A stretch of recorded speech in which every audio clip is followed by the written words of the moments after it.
فتح و نصرت سے سرشار لشکر جذبے اور اسلام کی محبت کے جوش سے دریائے فرات کے سینے پر چلا جا رہا تھا۔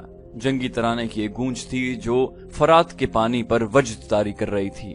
پھر یہ جنگی ترانہ کلمہ طیبہ میں بدل گیا۔ 18,000 مسلمانوں کی آواز، ایک عزم، ایک جذبہ، ایک تھا۔ ان کے دلوں میں ایک اللہ اور ایک رسول صلی اللہ علیہ وآلہ وسلم کا عشق تھا۔ دشمن سویا ہوا نہیں تھا۔ ہیرا کا حاکم ازدابا راتوں کو بھی نہیں سوتا تھا۔ ہیرا میں یہ خبر نہیں پہنچنے دی گئی تھی کہ شہنشاہ فارس اردشیر مر گیا ہے۔ وہ ابھی تک ہر بات اور ہر حکم میں اردشیر کا نام لیتا تھا۔ اس روز وہ ہیرا کے شہر پناہ کا معائنہ کر رہا تھا۔ اس نے شہر میں بے پناہ لشکر جمع کر لیا تھا۔ وہ جس دستے کے سامنے جاتا وہاں چلا چلا کر کہتا، زرتشت کی رحمت ہو تم پر۔ وہ بزدل تھے جو کاظمہ، مزار اور الیس میں صحرا کے بدوؤں کے ہاتھوں پٹ گئے تھے۔ ان کے مردہ جسموں کو زرتشت کے شعلے چاٹ رہے ہیں۔ اے یسوع مسیح کے نام لیواؤ، تم ہمارے ساتھ کندھے سے کندھا ملا کر مسلمانوں کے خلاف لڑنے آئے ہو۔ یاد کرو اپنی ان بیٹیوں کو جو لونڈیاں بن کر مدینہ پہنچ گئی ہیں۔ یاد کرو ان جوان بیٹوں کو جن کے مردہ جسموں کا گوشت بھیڑیے، گیدڑ اور گوشت خور پرندے کھا گئے ہیں، اور انہیں بھی جو قیدی ہو کر مدینہ والوں کی غلامی میں جا پڑے ہیں۔ مسلمان فتح کے نشے میں بے خطر بڑھتے آ رہے ہیں۔ ان کے لیے ایسا خطرہ بن جاؤ کہ زندہ واپس نہ جا سکیں۔ شہنشاہ فارس اردشیر تمہیں خود مبارکباد دینے آئیں گے، تمہیں انعام و اکرام سے مالا مال کر دیں گے۔ شہر پناہ اور برجوں کے معائنے کے دوران اس نے دیکھا دور ایک گھڑ سوار گھوڑے کو انتہائی رفتار پر دوڑاتا آ رہا تھا۔ ازدابا چلایا، دروازہ کھول دو، یہ سوار امنیشیا کی طرف سے آ رہا ہے۔ کئی آوازیں سنائی دی، دروازہ کھول دو، سوار کو آنے دو۔ ازدابا بڑی تیزی سے دیوار سے اتر گیا۔ سوار کے پہنچنے تک دروازہ کھول دیا گیا۔ سوار رفتار کم کیے بغیر اندر آ گیا۔ ازدابا گھوڑے پر سوار تھا۔ اس نے گھوڑے کو ایڑ لگائی اور آنے والے سوار کی طرف گیا۔ دونوں گھوڑے پہلو با پہلو رک گئے۔ کوئی خبر؟ ازدابا نے پوچھا۔ وہ آ رہے ہیں، سوار نے ہامتی ہوئی آواز میں کہا۔ سارا لشکر کشتیوں میں آ رہا ہے۔ وہ خالد کے لشکر کی پیش قدمی کی خبر دے رہا تھا۔ ازدابا نے پوچھا، کشتیوں میں؟ بند سے کتنی دور ہے؟ سوار نے جواب دیا، بہت دور، ابھی بہت دور ہے۔ ازدابا کا بیٹا سالار تھا۔ ازدابا نے اپنے بیٹے کو بلایا۔ کسی بھی تاریخ میں اس کے بیٹے کا نام نہیں ملتا، اسے ازدابا کا بیٹا ہی لکھا گیا ہے۔ ازدابا نے کہا، آج تیری آزمائش کا وقت ہے میرے بیٹے۔ ایک سوار دستہ ساتھ لے اور طوفان سے زیادہ تیز رفتار سے بند تک پہنچ اور فرات کا پانی اس طرح پی لے کہ فرات سوکھ جائے۔ مسلمانوں کا لشکر کشتیوں میں آ رہا ہے، دیکھ تو پہلے پہنچتا ہے یا مسلمان۔ اس کا بیٹا ایک سوار دستہ لے کر بہت تیز رفتار سے شہر سے نکل گیا۔ خالد رضی اللہ عنہ کا لشکر بڑی اچھی رفتار پر آ رہا تھا۔ چونکہ وہ بارش کا موسم نہیں تھا اس لیے دریا میں پانی کم تھا، لیکن کشتیوں کے لیے کافی تھا۔ اچانک پانی کم ہونے لگا، پھر پانی ختم ہو گیا اور تمام کشتیاں کیچڑ میں پھنس کر رہ گئیں۔ مدینہ کے مجاہدین پر خوف طاری ہو گیا۔ دیکھتے ہی دیکھتے دریا کا خشک ہو جانا خوف والی بات تھی۔ خود خالد رضی اللہ عنہ پریشان ہو گئے۔ مت گھبراؤ ولید کے بیٹے، کنارے سے مثنہ بن حارثہ کی للکار سنائی دی، اور مت ڈرو اہل مدینہ، آگے دریا پر ایک بند ہے، ہمارے دشمن نے بند پر پانی روک لیا ہے۔ بڑی تیزی سے سوار اپنے گھوڑے کشتیوں سے نکال لائے اور یہ دستہ سرپٹ دوڑتا بند تک پہنچا۔ ازدابا کا بیٹا ابھی اپنے سواروں کے ساتھ وہیں تھا۔ مسلمان سواروں نے ان پر حلہ بول دیا اور ان میں سے کسی ایک کو بھی زندہ نہ چھوڑا۔ مسلمانوں نے بند کھول دیا۔ کشتیوں تک پانی پہنچا تو کشتیاں اٹھنے لگیں۔ ملاحوں نے چپو تھام لیے اور کشتیاں تیرنے لگیں۔ ازدابا اچھی خبر کے انتظار میں دیوار پر کھڑا بےتاب ہو رہا تھا۔ اس کا ایک سالار اس کے پاس آن کھڑا ہوا۔ بہت بری خبر آئی ہے، سالار نے کہا۔ ازدابا نے گھبرا کر پوچھا، کہاں سے؟ کیا میرا بیٹا؟ مدائن سے، سالار نے کہا۔ شہنشاہ اردشیر مر گئے ہیں، لیکن یہ خبر خفیہ رکھنی ہے۔ اتنے میں ایک سوار ان کے پاس آیا اور گھوڑے سے اتر کر ادب بجا لایا۔ اگر یہ میرا فرض نہ ہوتا تو میں ایسی خبر زبان پر نہ لاتا، سوار نے کہا۔ ازدابا نے کہا، میں سن چکا ہوں، کسرا اردشیر۔ سوار نے کہا، نہیں، آپ کا بیٹا بند پر مارا گیا ہے، اس کے تمام سواروں کو مسلمانوں نے کاٹ ڈالا ہے۔ ازدابا کے منہ سے نکلا، میرا بیٹا، اور اس کا رنگ لاش کی طرح سفید ہو گیا۔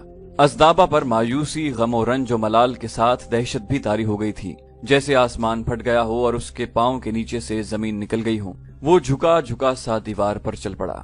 اس کے قدم ڈگمگا رہے تھے۔ اس کے دو محافظ اس کے ساتھ ہو گئے۔ اس نے یاس اور نا امیدی کے عالم میں دائیں اور بائیں دیکھا اور رک گیا۔ دو محافظوں کو اپنے پہلوؤں میں دیکھ کر اس کا چہرہ خوشمگی ہو گیا۔ میں تمہارے سہارے کے بغیر چل سکتا ہوں، اس نے محافظوں سے کہا، میرے برابر آنے کی جرت نہ کرو۔ محافظ کئی قدم پیچھے ہٹ گئے۔